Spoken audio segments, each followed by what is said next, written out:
बिस्मिल्लाहिर्रहमानिर्रहीम अस्सलाम वालेकुम जनाब। ए पिंड का माहौल जनाब, देखो पिंडों में किस तरह जमीनों में पानी लगाया जाता है। ए देखो जनाब, यह सारा सिस्टम है जनाब।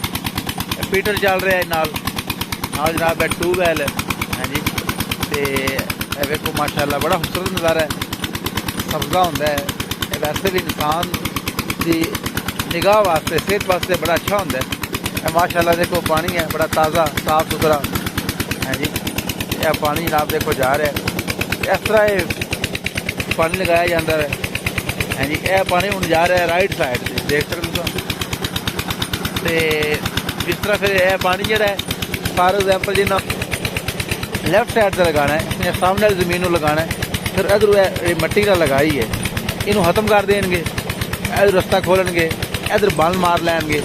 हाँ जी, यह फिर पानी इधर लगाएंगे। यह जमीन वेखो अज भी जी देहाती जिंदगी है, बहुत प्यारी है, कुदरती जी लाइफ होंगी है माशाल्लाह। सारा माहौल देखो, नाल कमाल की फसल है जनाब।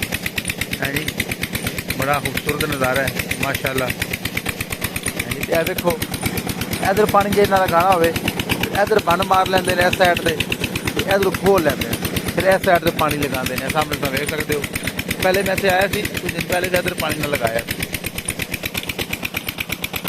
माशाल्लाह जनाब देख सकते हो, इसे इधर आए हम साइड से, तो माहौल दिखाने इतने जनाब भाई दी है खाद शाद पा रहे हैं अपने जमीनों के हवाले नाल लगे ने अपना काम काज करन। अभी पानी लगाया ने।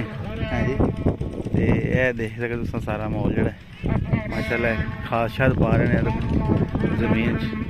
हाँ जी, कनक जी होंगी गंदम ये वास्ते बिल्कुल तक अच्छी फसल हो, खाद नहीं मिलती लेकिन मेहनत की है माशाल्लाह।